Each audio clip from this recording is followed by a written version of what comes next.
Olá, pessoal. Dando sequência ao nosso Casa Marx Entrevista, nosso programa de entrevistas do Instituto Casa Marx. Eu queria convidar vocês a conhecer, em primeiro lugar, nosso site, casamarx.com.br, que é um site que reúne uma série de cursos, tem a nossa revista semanal, tem livros também que vocês podem acessar de marxismo e muito mais, além da nossa inteligência artificial que a gente criou, o Chat Marx, para a difusão do marxismo. Então, convido vocês a conhecerem o nosso site da Casa Marx. E também eu queria aproveitar aqui para fazer a divulgação do grande ato internacionalista, anti-imperialista e socialista que nós vamos fazer a partir da Rede Internacional Esquerda Diário, que vão ter lideranças de distintos lugares do mundo, que estão participando dos grandes processos de luta que estão acontecendo agora e que vão estar reunidos aqui no dia 14 de dezembro, que é um domingo. Então, queria convidar todo mundo da nossa audiência também para comparecer nesse ato, se engajar, vai ser uma iniciativa muito importante nesse momento, né, de enfrentamento aí ao Trump, aqui ao Milley, enfim, tantas expressões, ingerências imperialistas, e também para a gente debater o socialismo, né, e enfrentamento às mazelas do sistema capitalista. Então, hoje eu queria convidar, com muita honra, a presença do Prosper Dinganga Sikabaka, que é o nosso convidado de hoje. Ele é natural da República Democrática do Congo, está 13 anos morando no Brasil, é ativista, idealizador e coordenador do coletivo A Voz do Congo. Então, seja muito bem-vindo, Prosper. Obrigado, Yuri. Obrigado pelo convite. Obrigado, galera, por assistir a gente nesse bate-papo que se anuncia. Ser interessante, né, falar da República Democrática do Congo. Um dos temas atuais, né, que eu acredito que vale muito a pena você assistir e entender a nossa conversa de hoje. Maravilha, Prosper. Eu queria começar já entrando aqui nos nossos debates, né, para você explicar um pouco para a gente. Nós estamos numa época em que a gente está vivenciando, retornou, né, inclusive internacionalmente, muitos debates, esse triste termo genocídio. Particularmente foi muito evidente isso no caso da Palestina, né, com muitos assassinatos. Nós noticiamos muito aqui no Esquerda Diário, né, o enfrentamento ao genocídio que estava acontecendo na Palestina. E, ao mesmo tempo, é importante também a gente dar evidência às lutas que estão acontecendo nos distintos lugares do mundo contra o genocídio, em particular os genocídios que acontecem também no continente africano, né? E um dos países que mais chama a atenção nesse sentido é a situação da República Democrática do Congo. Então, eu queria falar um pouco dos conflitos mais atuais, mas eu queria começar perguntando para você sobre o genocídio histórico, né? Depois da Conferência de Berlim, com a ascensão lá do imperador belga Leopoldo II, tem uma triste história, né, de genocídio no Congo, e eu queria que você contasse mais, né? Falam-se em número de milhões de mortes, é estarrecedor, na verdade, a violência que aconteceu. Eu queria que você comentasse um pouco e localizasse, se a gente pode falar, talvez, de uma das ações mais violentas, mais sangrentas, colonialistas no continente africano. Então, para você explicar um pouco historicamente sobre esse processo. Yuri, obrigado pela pergunta, uma pergunta muito importante, né? Para poder entender aonde a gente está agora, aonde começou, como que começou, você falou de um marco muito importante no tempo, né? Você falou da Conferência de Berlim, né? Que historicamente representa muita coisa pelo pro continente africano, principalmente a República Democrática do Congo. Então, a Conferência de Berlim, que aconteceu lá por 1884, 85, né, final de 84, começo de 85, reuniu várias potências na época do mundo, né, que a gente vive, e simplesmente decidiram dividir o continente, dividir povos, dividir pessoas, né, culturas, impérios, reinados na época que estavam estabelecidos na África. E nesse cenário todo, a particularidade desse evento é a República Democrática do Congo, justamente. Então, a República Democrática do Congo, nessa partilha do território, que os europeus pegaram um pedaço, a República Democrática do Congo foi doado, foi um pedaço da terra que na origem foi deixaram esse espaço para que todo mundo, todas essas potências, possa transitar, ter um livre trânsito, né? Que seja uma região estratégica para que todos possam transitar, né, de uma forma mais livre. Mas eles não podiam deixar, então deixaram a tutela desse território, na época rei da Bélgica, o Leopoldo II, né? E que durante 20 anos explotou ou explorou o território de uma forma drástica, né? Então, ele toma posse desse território e durante 20 anos começa a exploração dos látex, né? A borracha, enfim. Então, foi um momento muito sangrento, né, da história congolesa, porque na época a República Democrática do Congo, que se chamava Estado Congo, não sei dizer isso em português, mas seria Congo Livre, Estado Livre do Congo, uma coisa assim. E essa exploração, com a população congolesa, na época, era estimada a cerca de 10 milhões de congoleses, não, 20 milhões de congoleses, e o rei, pelas suas práticas muito brutal, né, dos colonos, né, chegaram a matar metade da população congolesa. Então, são 10 milhões de congoleses que morreram, né? Então, isso foi caracterizado como o primeiro genocídio africano, né? Que a gente viveu no século XVIII. E uma história, eu já visitei um museu, um museu muito importante para quem passa em Bruxelas, né, para conhecer o Museu de Tervuren, o museu das histórias africanas. Eu soube, eu não sabia dessa história, que o rei nunca havia pisado nem sequer uma vez na República Democrática do Congo. Eu soube isso como adulto quando eu fui para lá para visitar o museu, né? Então foi um período muito violento, né? Infelizmente morreu muito, foram práticas inacreditáveis. Os belgas cortavam a mão, tinha uma meta que cada congolês deveria trazer de borracha. Então, o Congo nasce com essa nasce com essa estrutura escravagista, né, dentro do seu próprio território. Ele já nasce, os congoleses, os primeiros congoleses, que já estavam no território, foram feitos de escravos no seu próprio território, né? E depois da pressão, né, muita pressão dos ingleses, o rei doou da sua vez o território para os belgas, né, para o governo belga, e a gente entrou nessa fase da colonização, né, que começou em 1909. Né, 1909, aí começou a fase da colonização que se alastrou até 1960. Né? Mas voltando um pouquinho nessa parte aí do primeiro genocídio dos congoleses, quando você pesquisa, você vê, você lê, você pesquisa, mergulha um pouco nessa história, você vê que essa exploração foi feita por causa também das riquezas que o Congo tem. Né? Então, na época, por isso eu costumo dizer que a República Democrática do Congo, Yuri, ele acompanha todas as transições, né? Todas as revoluções econômicas, industriais do mundo. Né? Então, na época, a indústria automobilística estava crescendo e precisava de látex, de borracha. Então, e essa exploração das borrachas ajudou muito na indústria automobilística na época. Também os marfins, né? Enfim. Então, Congo sempre, as riquezas da República Democrática do Congo foi no centro do, do, do, do cenário, né? Do cenário de violência que a gente vive até hoje.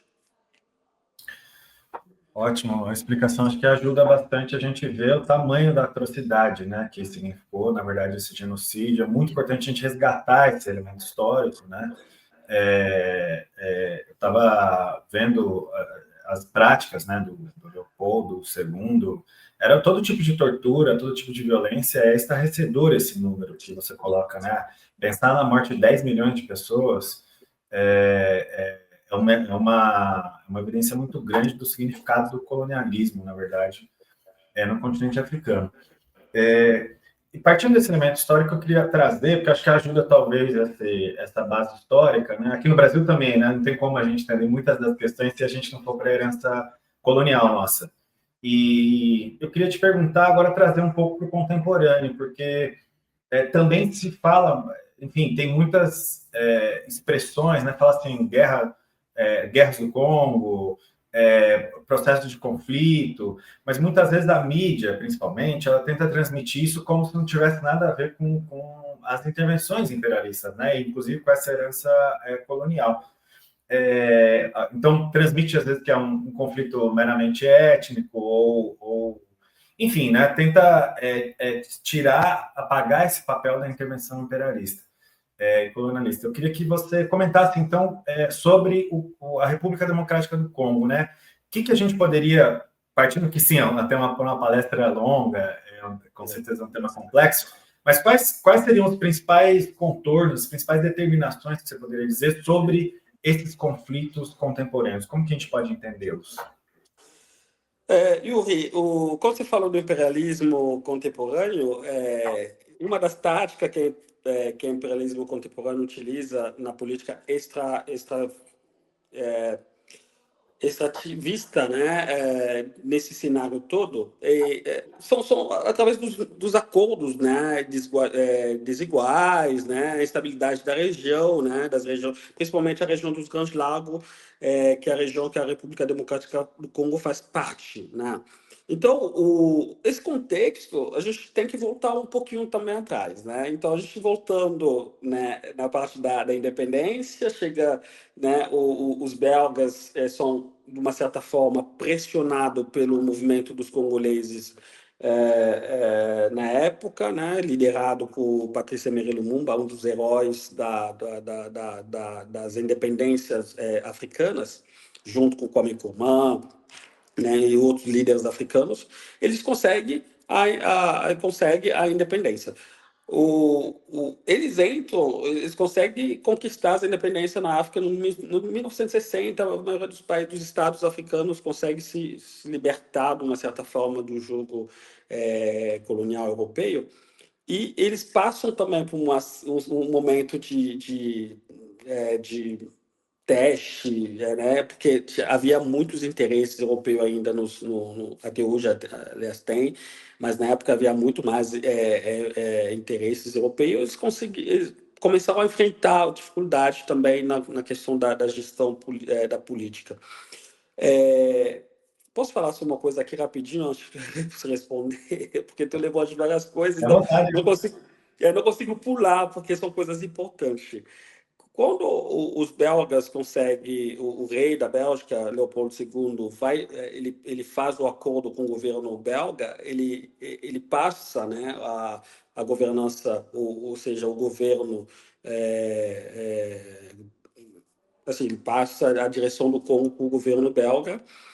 Os belgas fizeram um acordo com os americanos, né?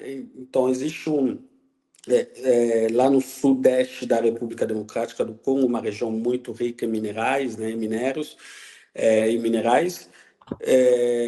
Lá no Minas do sul, do sudeste, eles extraíram o urânio, né? Então, esse urânio ele foi utilizado pelos americanos para criar as duas bombas, né, que foram largadas, que põe o fim, que foram largadas no Japão, né, entre Hiroshima e Nagasaki. Essas matérias-primas minerais vieram da região sudeste da República Democrática do Congo. Então, o Congo já entra nesse cenário, né, geopolítico, ele acompanha já, né, de uma certa forma.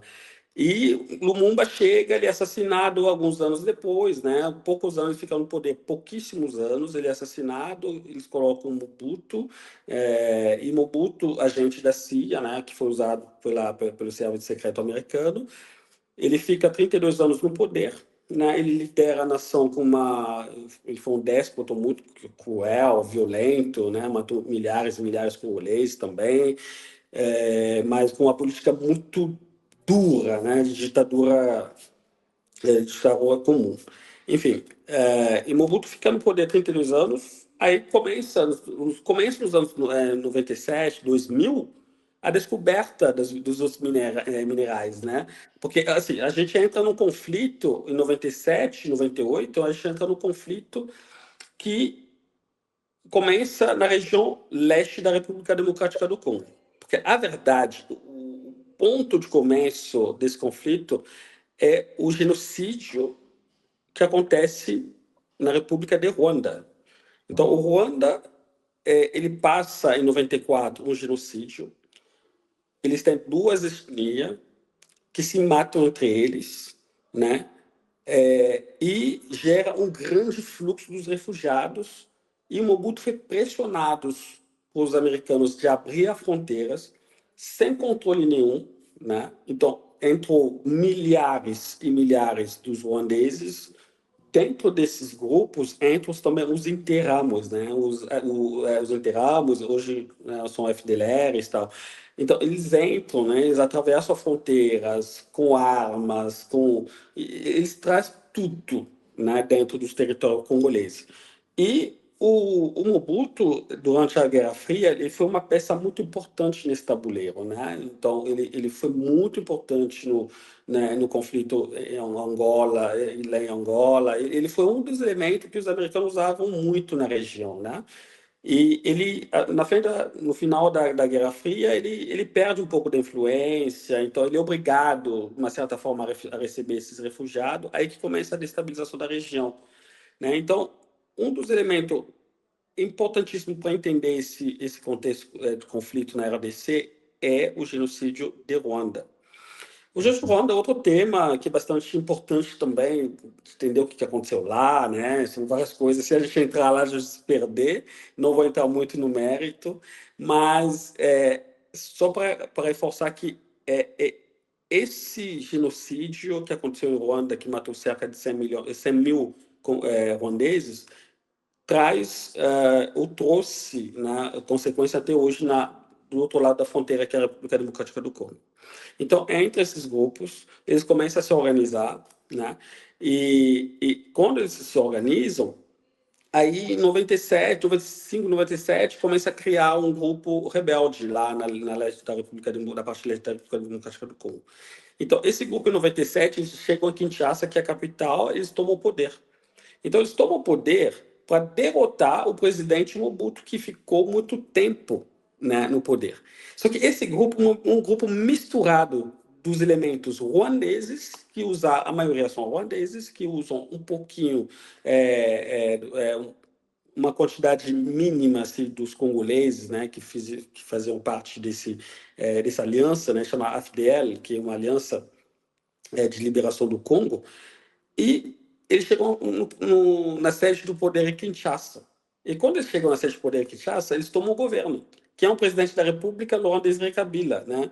E ele, chefe de guerra, chega lá, congolês, nato, tudo, mas toda a equipe dele é formada dos ruandeses. Eles ocupam a nação congolesa, né? Nós temos na época, o chefe do Estado-Maior do Exército congolês, né, o James Kabarebe, hoje braço direito, não, sempre foi braço direito do presidente Paul Kagame, ruandês, que ficou liderando as forças armadas congolesas por um bom tempo, inacreditável, ministros ruandeses. Então, uma ocupação que a gente nunca tinha vivido, né? Eu lembro, né? Porque eu morava também em Kinshasa e a minha casa não era muito distante nos quartéis dos militares, onde o presidente da República Mobutu morava, era bem pertinho e a gente passou um momento muito difícil em 97.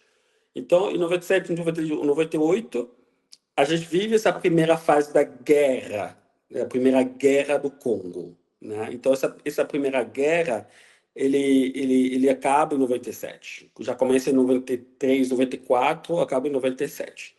Em 98, o Kabila ficou um ano, cerca de um ano, com esse grupo dos ruandeses, e como ele é nacionalista, ele não aceita continuar com eles ali, liderando, governando o país com violência, enfim. Ele, ele vai criar uma manobra para tirar esses ruandeses que estavam ocupando o poder. Então, em 98 é a segunda fase. O conflito começa oficialmente no dia 2 de agosto de 1998, né? E o território congolês vira um território cujos vários países africanos se enfrentam no território, dentro do território, né? Principalmente na região de Kisangani. Ele vai virar um território de conflito generalizado. Por isso, essa fase foi conhecida como a Primeira Guerra Mundial Africana, né? Porque são tropas de Angola, tropas da Namíbia, da África do Sul, tropas da Uganda, do Ruanda, do Burundi. Então, várias tropas africanas simplesmente começaram a lutar dentro desse território. Então, nós passamos essa fase. Então, em 98, o país é quase deslocado, né? Então, o Congo, um país gigante, né? O segundo maior do continente hoje, com quatro regiões principais. Toda a região norte sob controle dos rebeldes, vários e milhares de grupos de rebeldes, mas a gente lembra que tinha só quatro maiores. E em 2020, não, 2020 não, no começo de 2000, a descoberta dos minérios do coltan, né, que mudou a natureza desse conflito. Então, eu lembro quando lançaram o primeiro PlayStation, precisava do coltan, né, minerais estratégicos, né, muito importante hoje para nossos equipamentos, os equipamentos eletrônicos que nós todos usamos, né? E essa descoberta desses minerais na parte que estava sendo controlado pelos rebeldes ruandeses, né, que até hoje, inclusive, está sendo controlado pelos rebeldes.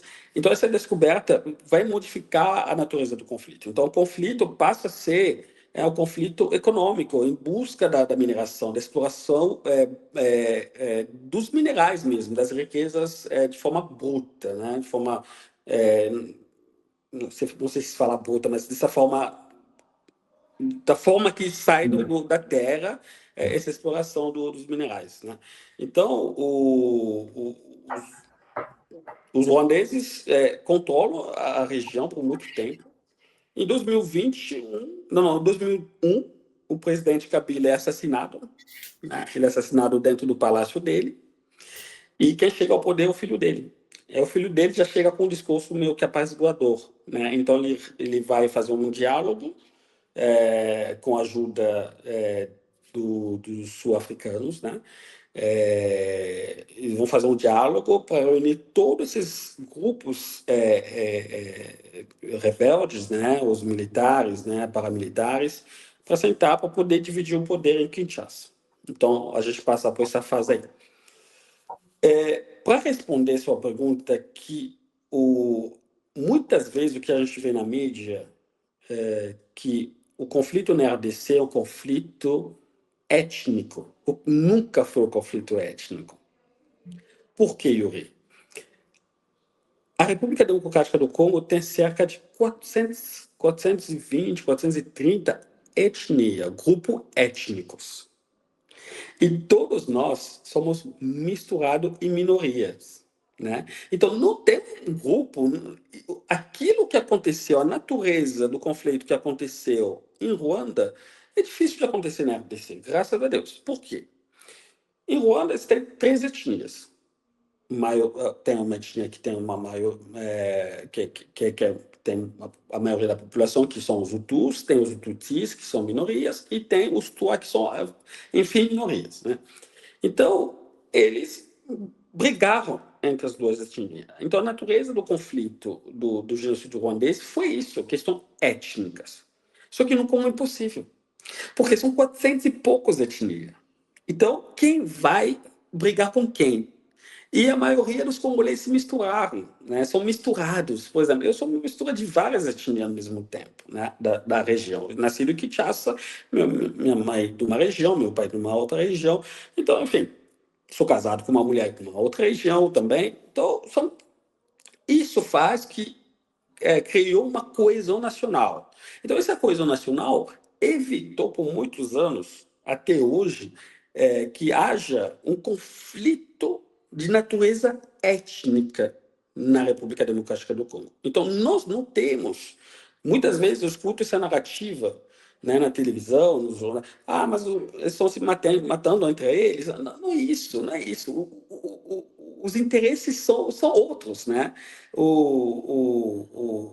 As coisas são entre as linhas, mas o que aparece muito mais é isso, essa questão. Os africanos. Não, mas as interesses ultrapassam, né? Essa divergência étnica que tenta botar nesse conflito.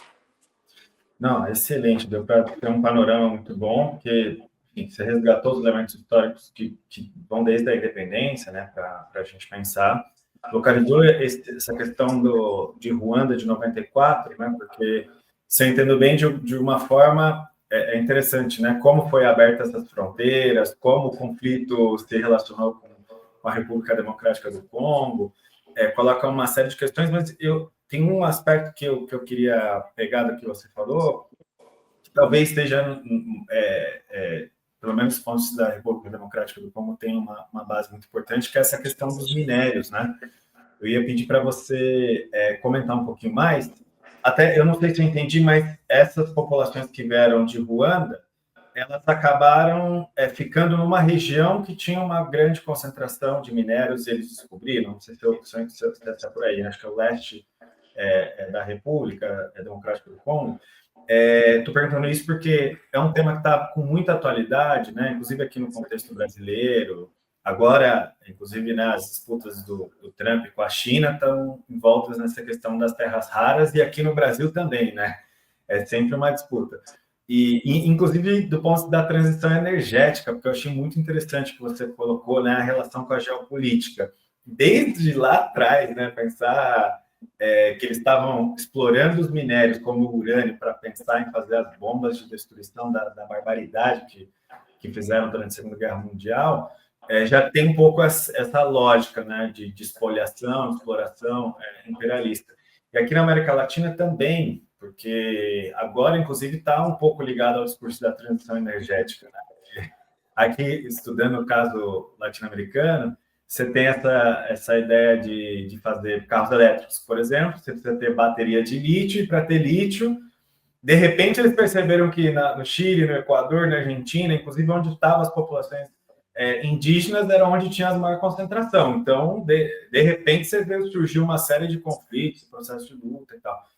Então, eu queria te perguntar um pouco, você desenvolver um pouco mais. Eu entendi que teve descobertas, inclusive, né? É lógico que essa questão do minério já é muito antiga. Não sei se teve novas descobertas e como que isso motoriza, na verdade, esse conflito, né? Porque, em última instância, o que o imperialismo está querendo, sempre, como sempre, é extrair cada vez mais minérios.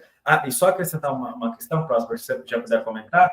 Também tiveram processos de luta, porque acho que foi interessante você falar da independência e tal, dessa questão de minérios, porque aqui na América Latina teve muitos processos. Eu tive a oportunidade de estudar o caso de Maricana, na África do Sul, que também foi uma brutalidade de violência contra os mineiros, mas tiveram um processo de luta, greve e tal.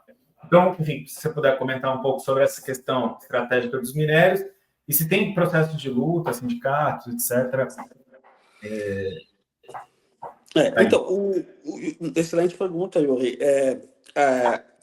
Hoje, como eu falei, esse conflito ele mudou muito sua natureza, né, ao longo dos anos, mas sempre ele fica dentro desse círculo, né, o que é a questão geopolítica, né, e da transição energética, né, da Revolução Industrial. Então, ele fica nesse contexto, o conflito. Então, a descoberta, por exemplo, dos minérios estratégicos que a gente usa hoje, coltan, indispensável para os notebooks, celulares, drones, equipamentos militares, médicos, da aviação, enfim, ele está presente em qualquer lugar. E 80% dessa reserva mundial se encontra na República Democrática do Congo. E você acha que, com isso, o Congo deveria ser um país de paz ou vai ser um país que vai ser um boi expiatório, que vai ser um país sempre que vai... né, a ideia de deixar esse país da forma que está para continuar a exploração desses minerais, né, que eu acabei de falar, o coltan. Você falou de uma coisa importantíssima, por exemplo, da questão do carro elétrico. Hoje todo mundo fala da questão da sustentabilidade, carro elétrico, enfim. Mas, cara, as baterias para fazer o carro elétrico é feito do cobalto. E o cobalto tem cerca de 70% da reserva mundial do cobalto também, fora do lítio. Então, a busca, toda vez que a sociedade busca um certo conforto, uma certa melhoria, tem povo, muitas vezes povo marginalizado, povo preto, né, que sofre por muito com isso, né? Então o Congo ele passa por esse cenário todo, né? Eu falei do cobalto, o coltan, tem o têntalo, né? São os três principais minerais hoje que faz a atualidade, que hoje move a questão do conflito na RDC, tirando o ouro, claro, tem a questão do ouro, diamante, também, que são regiões, mas isso é uma outra natureza do conflito que acontece na parte norte, né, norte da RDC. Por quê? Hoje na RDC nós temos cerca de 300 grupos paramilitares que atuam, né, na região leste e norte, nordeste também. Então, essas regiões são regiões ocupadas. Mas todos esses grupos são, como posso dizer, são a mando dos outros países, né? Então, existe uma terceirização também do conflito, né? Então, existe essa terceirização. Por exemplo, hoje, o maior grupo, né, rebelde que controla a região leste da República Democrática do Congo, junto com ele existem vários outros grupos, é o M23, que é apoiado pelo governo ruandês, né, que controla uma das maiores minas, né, da região, que é a Rubaia, né, onde sai cerca de 80% da exploração do coltan e passa pelo Ruanda. E hoje, oficialmente, quem explora o coltan é o Ruanda, né? Então, só que o Ruanda não tem nenhuma mina, né? Então, o país é um país pobre em riquezas naturais, mas ele faz exploração desses minérios, né? Então, toda vez, por exemplo, sai o iPhone novo, ou né, celular novo e tal, eles são abastecidos por esses minérios sujos de sangue congolês, né? Porque são violência, né, que acontece. Hoje, eu estava falando com um amigo meu que é jornalista, eu recebi um vídeo de manhã hoje que 35 pessoas foram mortas, assassinadas e tal, um vídeo horrível, né? Mas só que isso não aconteceu na parte leste, aconteceu na parte nordeste, né? Porque o outro grupo apoiado pelo governo ugandês, também, que a gente não fala muito também, mas que o grupo chama ADF Nalu, mataram cerca de 35 pessoas num vilarejo, né? No vilarejo, chegaram, mataram todo mundo. Para a exploração do território, para conquistar o território e poder explorar o ouro, né? A questão do ouro também é importantíssimo, né, de falar. E eu mandei para esse amigo jornalista, falei para ele, olha o que está acontecendo lá, tal. Eu sei que ele está em contato com um deputado que eu conheço, que a gente conhece também, que é da região, daquela região, falou, pergunta para ele, ver se ele consegue dar mais informação. Eu já tenho um pouquinho de informação, mas o que é mais? Então, estou contando isso para falar que todo dia acontece isso. E o Rivô, antes de responder outra pergunta sua, Mas você fala, mas assim, como que funciona? O pessoal chega lá, ocupa o território, faz a exploração de boa, tira, vai embora, vende, né? Faz essa terceirização do conflito, né? Porque o Ruanda, ele está presente no Congo, mas ele sabe que se ele chega, né? Ele manda o exército dele no Congo, ele vai violar a resolução 3314, 33 14 de 1974, né, das Nações Unidas, que fala da questão da invasão dos territórios. Né? Então, ele fica terceirizando, né, esse conflito, vai criando grupos, apoiando, dando apoio logística, militar, ou formação militar, treinamento, enfim. Entendi. E Não aparece o governo, então, né? não Ele usa esses aparece, grupos, exatamente, ele não aparece de fato, mas ele fica escondido. só para pegar esse aspecto, o governo norte-americano, por exemplo, tem relação com o governo de Ruanda ou com grupos desses? Como é que eles, de alguma maneira, eles fazem um tipo de financiamento? Olha, nós sabemos que a maioria dos países ocidentais, grandes, né, não só os norte-americanos, né, mas assim, falando do Canadá, da União Europeia, né, como bloco, enfim, apoia o governo ruandês. Isso é um conhecimento de todo mundo sabe que eles apoiam, né, o governo ruandês, sabendo que esse apoio, de uma certa forma, estão apoiando um país que também está aterrorizando outro país, né? Então, nós fizemos um grande movimento, antes de chegar nessa parte do movimento, como que a gente luta contra isso. Eu queria dizer só uma das características desse conflito, né? Um conflito pouco mediatizado, ninguém sabe, ninguém fala, ninguém quer cobrir, ninguém... Enfim, é um conflito, assim, igual aos conflitos que acontecem no Sudão, nos países africanos, que ninguém quer saber, né? Então, mas tem um porquê, né? É porque são conflitos, na RDC, por exemplo, um conflito que move questão financeira, questão econômicas, né? Mas atrás disso são milhares e milhares de pessoas que morrem. E uma das características dessa violência brutal é a questão do estupro das mulheres, né? Isso é importantíssimo da gente falar. É, o, esse conflito é feito dentro de um território, mas o outro território que esse conflito acontece é o corpo da mulher. Então, da mesma forma, não da mesma forma, da forma que, por exemplo, o Israel, lá em Gaza, utiliza a fome, né, para matar os palestinos, os ruandeses e os grupos que apoiam, que lhe apoia, utilizam o corpo da mulher, o estupro. Então, o estupro da mulher, ele é usado como arma de guerra nesse contexto da RDC. Então, em 2018, o Congo recebeu o Nobel da Paz, né, o Nobel da Paz do Dr. Denis Mukwege, inclusive, que é um dos especialistas dessas mulheres, né, que eu vou usar a palavra que ele usa, né, ele, ele, ele, ele, ele, a palavra que ele usa. Ele me disse isso pessoalmente várias vezes, também eu já encontrei com ele algumas vezes. Ele falou que ele constrói, sim, ele constrói, reconstrói as mulheres. E ele usa essa palavra em francês, né? Reconstruire les femmes, porque ele fala a brutalidade que o corpo da mulher vive nesse cenário é impressionante, né? Ele conta isso também muito no livro dele, né? Que ele vive. Então, essa característica deveria chamar a atenção do mundo também, deveria mudar a visão, a percepção, mas a gente vê que são 30 anos, né, que esse conflito se alastra, continua se alastrando, fazendo milhares e milhares e milhões de mortos. Né? Hoje, como ativista, a gente calcula cerca de mais de 10 milhões, muito mais. Né? Por quê?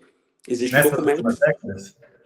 das últimas décadas, Cara, dos 30 anos, todos são assim, são muito mais de 10 milhões, mas chega nesse número de 10 milhões por quê? Existe um mapeamento que chama Mapping Report, né, das Nações Unidas, que saiu em 2010.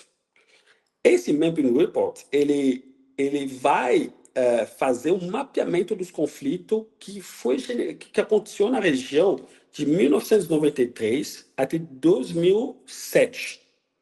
Então, só esse documento, nesse período, ele fala de 6 milhões de vidas perdidas. Só o documento da ONU. documento da ONU. Então, ele fala de possível genocídio, ele fala de cerca de 617 crimes de guerra, crimes... então, é um documento aberto a todo mundo, chama Mapping Report, né? RDC Mapping Report, rapport mapping em francês, né? Então, esse documento, para nós, serve como um norte. E a gente calcula de 2010, quando saiu, até hoje. Então, a gente chega, ultrapassa, obviamente, os números de mortos, mas a gente fica com esse número de 10 milhões. Então, a gente sabe que tem muito mais de 10 milhões de vidas que foram perdidas nesse contexto todo. Agora, para chegar na sua pergunta, você falou, mas como que é? Será que tem um sindicato? Como que funciona? Né? Como que vocês se organizam? Né? Eu não sei se eu entendi bem a pergunta, mas eu acho que Isso. foi isso. Como vocês se organizam para falar disso, justamente. Então, a gente usa tudo que nossos meios, né? Então, a gente usa esse mesmo meio tecnológico para poder articular, falar, conversar, criar grupos. Existem vários, milhares e milhares de grupos, mas um papel que eu queria destacar aqui, o papel da diáspora, né? Então, a diáspora congolesa, ela é muito forte, ela é muito potente. Aqui no Brasil, não tem muitos congoleses, tem, mas não tanto, por várias questões, né? Então, a questão cultural, a questão linguística, enfim, afasta um pouco as duas nações, mas que deveriam ser perto por várias outras razões. Mas a diáspora congolesa na Europa, na Europa é muito bem organizada, na América do Norte também, muito bem organizada. Então, através das manifestações, existem vários grupos. Um deles, por exemplo, é o Congolese with CAIP, Congolese Action esqueci a sigla agora, mas assim, o nome CAIP. O CAIP, ele é um grupo de jovens que estão estabelecidos lá na Inglaterra, lá em Londres, e eles começaram a fazer essa luta da movimentação, falando da questão do conflito, do genocídio, tá, enfim. E eles fizeram estudos, né, sobre o que realmente acontece no nosso país. E eles chegaram a uma conclusão que o que acontece na RDC hoje é um genocídio por fins econômicos, né? Então, cuja sigla é Genocost, né? Que a gente se reúne todo dia 2 de agosto para a gente lembrar das vítimas, né? Que esse conflito já gerou, das vítimas das questões econômicas que esse conflito gera. Então, eles criam esse movimento Genocost.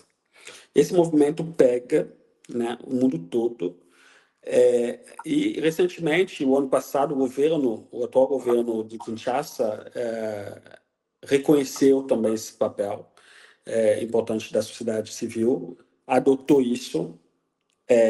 Há um mês atrás, o parlamento congolês também reconheceu essa questão. Eles estão fazendo diligência, né, estudos também para ver categorizar justamente esse conflito como genocídio.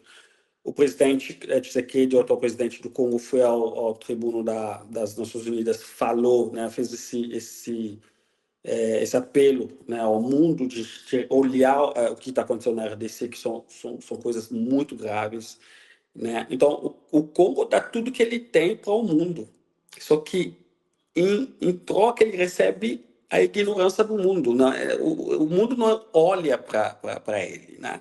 Então, nós como congoleses, a gente se organiza dessa forma.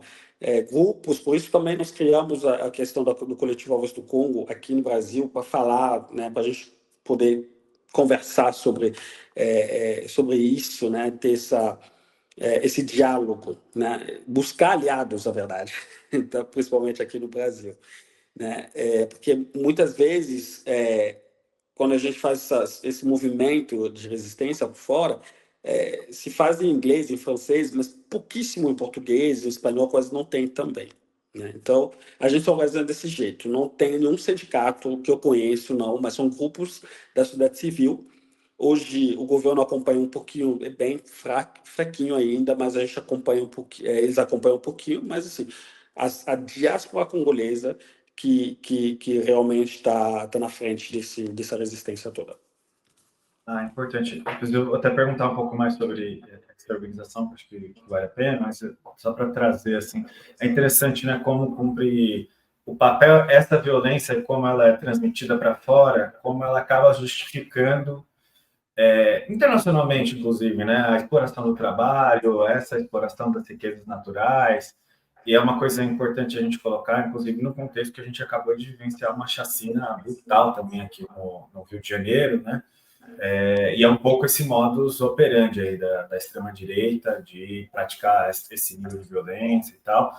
E no contexto do Congo, pelo que você colocou, também dá muita essa impressão, porque essa ideia de conflitos étnicos e que a violência está acontecendo e tem uma guerra e ficar uma coisa muito confusa, acaba justificando que quando se queira cometer uma violência ou obrigar um nível de exploração do trabalho para mineração, isso fique confuso, né? Então, eu percebi isso estudando esse caso que eu comentava da África do Sul, de Maricana, porque basicamente fizeram uma greve e chegaram lá e fuzilaram as pessoas. É uma coisa assim, um nível de repressão, e eles justamente criam esse cenário, né, essa narrativa, para conseguir manter esse nível de exploração, tanto da natureza quanto da exploração do próprio trabalho, né?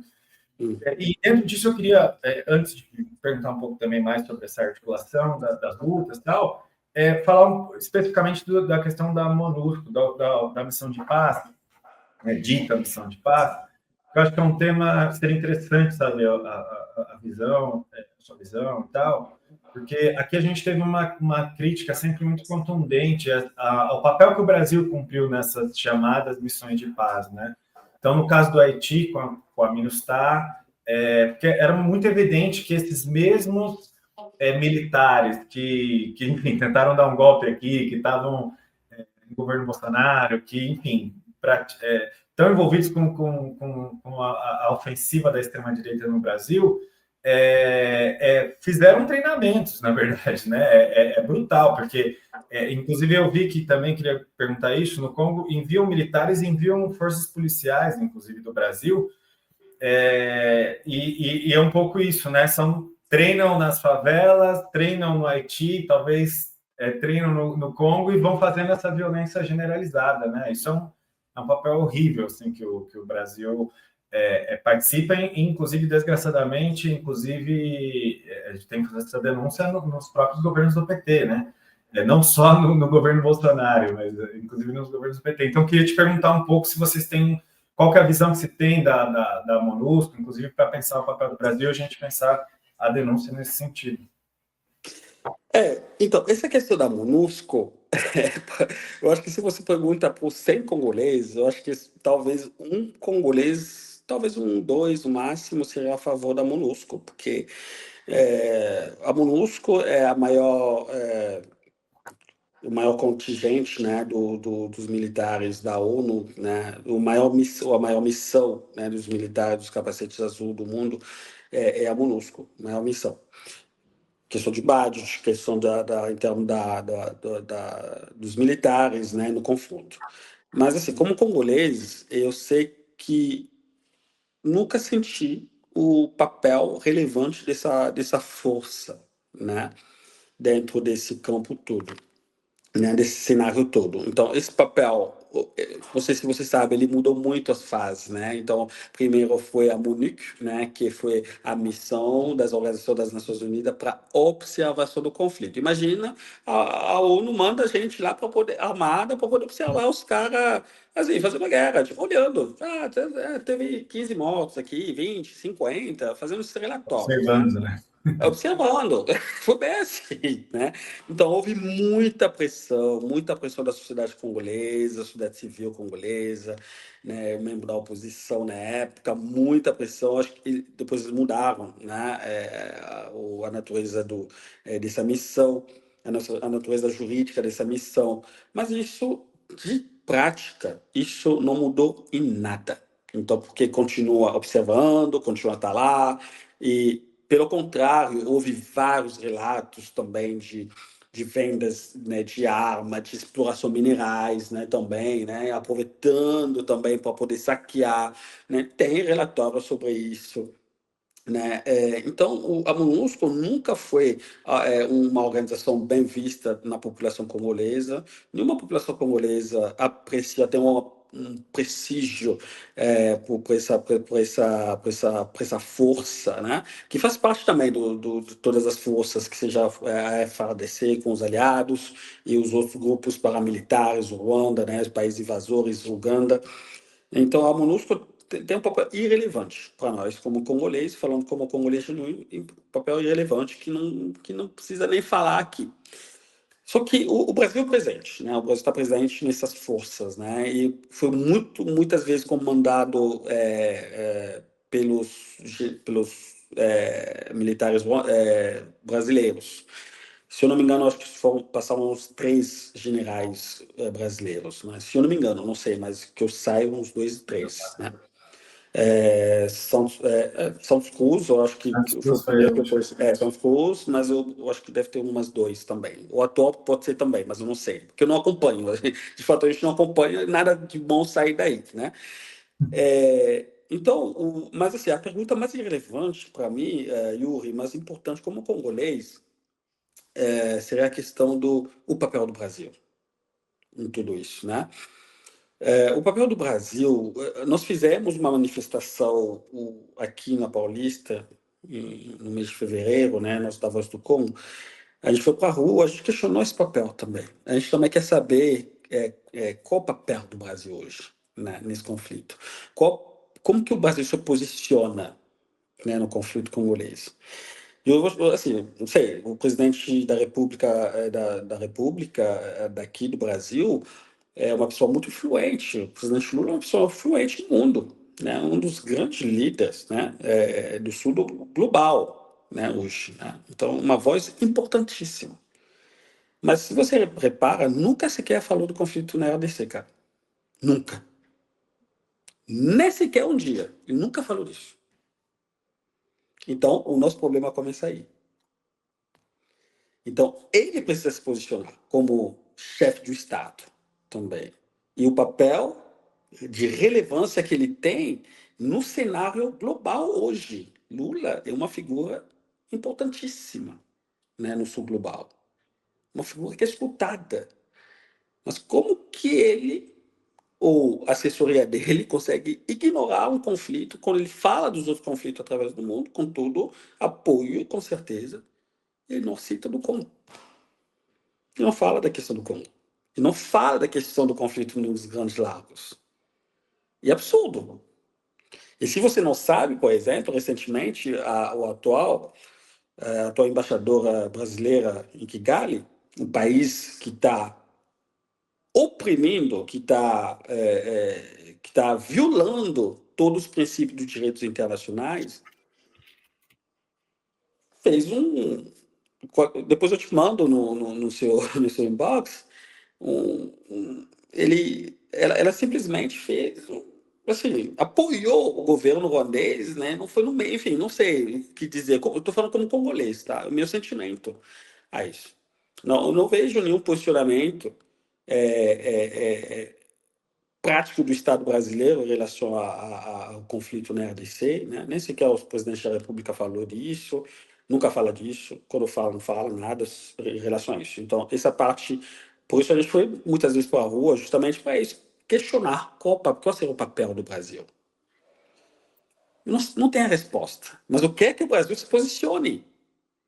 Porque a gente está falando de mais de 10 milhões de congoleses mortos, né? Porque eles não estão na mídia, né? Ninguém fala disso. Às vezes, quando fala, fala tudo errado, né, nesse conflito. Fala, né, coisa com coisa. Enfim, é isso que deixa a gente chateado, a gente deixa meio que perplexo. Às vezes, a gente fala, pô, qual seria o papel do Brasil? Qual a relevância que o Brasil podia ter? Podia mediar, por exemplo, uns diálogos entre os congoleses e os ruandeses, por exemplo. E não pegar um lado, como a atual embaixadora do Brasil em Kigali está fazendo. Né? Colocar a Visit Ruanda, por exemplo, nas camisetas dos times brasileiros aqui, não faz sentido algum, sabendo que esse governo, do lado, está matando milhares de pessoas. Comprovado. É absurdo.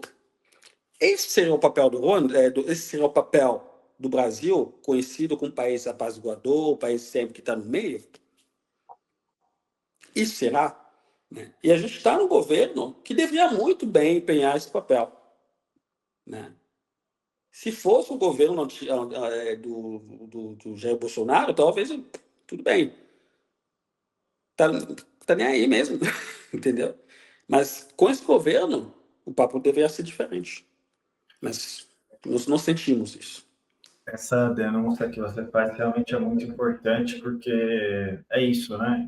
A gente poderia pensar, é um silêncio diante de uma coisa que não se poderia silenciar como governo, mas além disso, também vai até um pouco além, a gente poderia pensar no sentido político, porque a política do PT é a política da conciliação, né? E isso veio ser, é uma experiência que tem. Então, esse governo, se a gente voltasse lá em 2013, né, e nas experiências da Haiti também, é o governo que acha que faz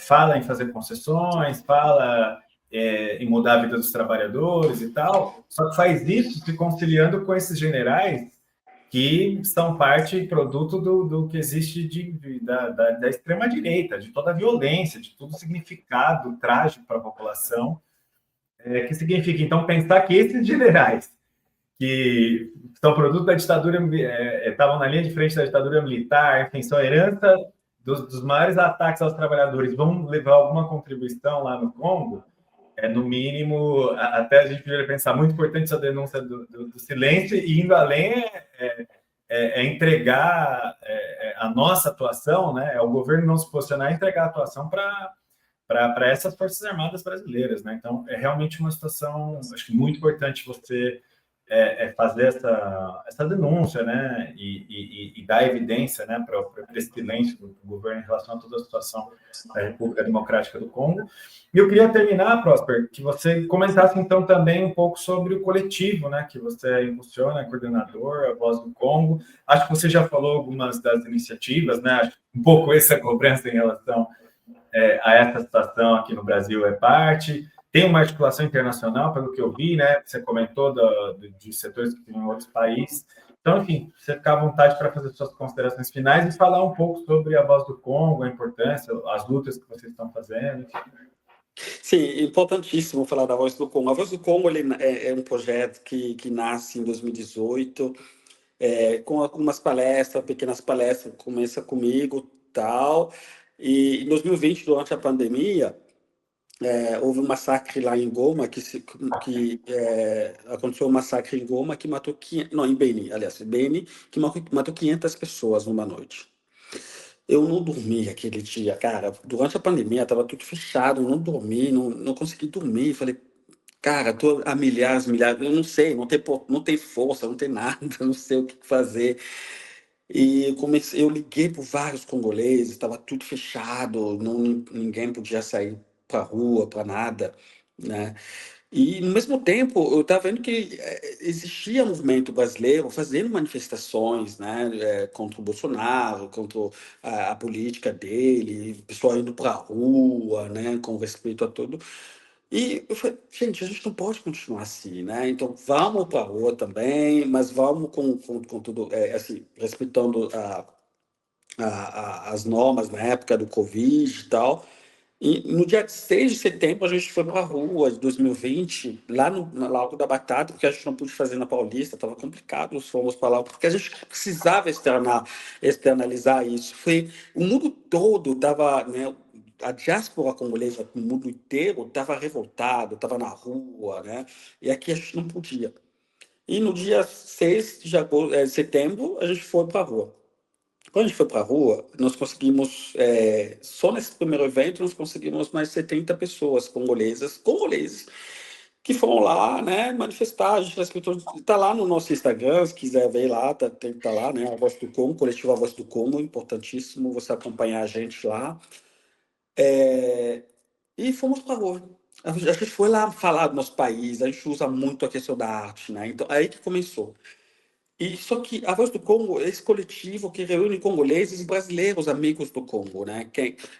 É aberto, não é só para os congoleses, é para todo mundo que se sente indignado com a situação, E a gente usa muito a questão artística, né? A gente usa muito a arte. A arte. Então, dentro do coletivo, eu não sou artista, mas temos muitos ativistas, artistas também, né? Que tudo que a gente conversou aqui, né, da questão da tecnologia, da violência da mulher, das crianças, enfim, de todo mundo, todo esse cenário de violência, desculpa, a gente usa muito isso muito nas nossas manifestações. Aí a gente começou, e a gente também organiza o Genocast aqui, né, que é o dia da comemoração, né, da lembrança, né, o dia que a gente memora as memórias dos congoleses que já faleceram desse conflito todo. Então a gente organiza isso também no dia 2 de agosto de todo ano. Somos um coletivo muito aberto, a gente começou agora, há 5 anos atrás fizemos já muita coisa. Recentemente a gente sentou, há 2 semanas atrás, nós sentamos com uma das grandes lideranças também das igrejas congolesas aqui também. Sabemos que muitas vezes eles carregam muitos congoleses, né? Também a gente fez uma parceria com eles. Então a gente está sempre lá movimentando, fazendo, falando do Congo aqui no Brasil, falando do Brasil lá no Congo, enfim, fazendo essas articulações internacionais, né? E falando também com o nosso governo. Não, a gente não é patrocinado por ninguém, mas a gente não quer ver o governo, nosso governo, como inimigo, mas como aliado. A gente quer eles por perto. Por isso, nós estamos muito perto também das autoridades congolesas aqui no Brasil, né? Embaixada, a gente conversa muito com eles, porque são figuras que representam, né? Então, nós fizemos articulações, somos abertos para dar palestras, tem vários ativistas, não sou eu, tá? Tem um monte lá que pode ir na sua escola, na sua faculdade, enfim, aonde você quiser, você pode entrar em contato com a gente vai falar do Congo, porque a gente acha, como a gente não tem muito espaço, por isso eu agradeço você também, Yuri, por ter abrido esse espaço para mim, né? Para mim como pessoa física, mas também como coletivo, né? A gente agradece muito, porque a gente está em busca de passar a mensagem, que no silêncio não pode ser cúmplice. Nós não podemos ficar tranquilo enquanto sabemos que, cara, na minha casa eu tenho um notebook de última geração, eu tenho um celular de última geração. A nossa ideia não é de proibir o uso, mas tem que ser um uso consciente, sabendo que isso tem sangue congolês atrás. Lutar contra esse imperialismo, como você diz, que destabiliza nações, que utiliza acordos mais feitos para deixar outras populações passando por isso, para eles capitalizar em cima disso. Né? E capitalizar, fazer dinheiro em cima disso. Então, nosso coletivo está aberto para as ideias, para construções, né? A gente quer crescer muito, nós estamos também, né, se organizando para ter uma sede, um monte de coisa. Mas a gente está lá, a gente está no Instagram, tá no Instagram, nas redes sociais, só nos seguir lá, Coletivo A Voz do Congo. É isso aí. E por final, gostaria mais uma vez agradecer você pelo espaço, né? O Pablito também pela ponte e agradecer a equipe, né? Que está com a gente aqui. E é só isso mesmo. Muito obrigado. O papo foi muito bom, foi muito bom. Eu acredito que as pessoas que estão assistindo, que vão assistir depois também, vão ter uma visão diferente desse conflito. Maravilha, Próspero. A gente que agradece aqui, foi realmente um grande prazer ouvi-lo, uma aula, né, sobre a história do Congo, os conflitos no Congo. Eu acho que realmente é muito importante que a gente dê evidência, inclusive com a sua capacidade de sintetizar, de apresentar.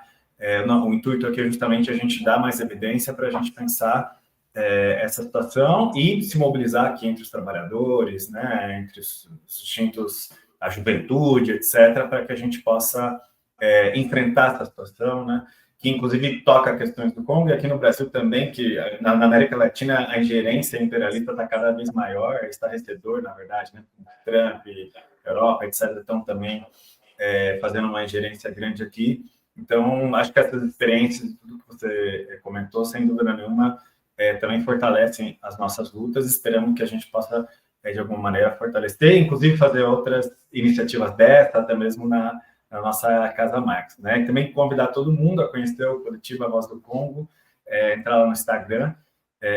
Enfim, que a gente possa fortalecer essas lutas. Então, muito obrigado, Prosper. Agradeço também Tassi, que está na coordenação técnica aqui, né, junto conosco, a nossa equipe do Instituto Casa Marx, e vamos seguir com os nossos programas de entrevista. Acesse nosso site, né, o casamarx.com.br. Lá vocês vão encontrar outras entrevistas, cursos e muito mais. Então é isso, gente. Obrigado.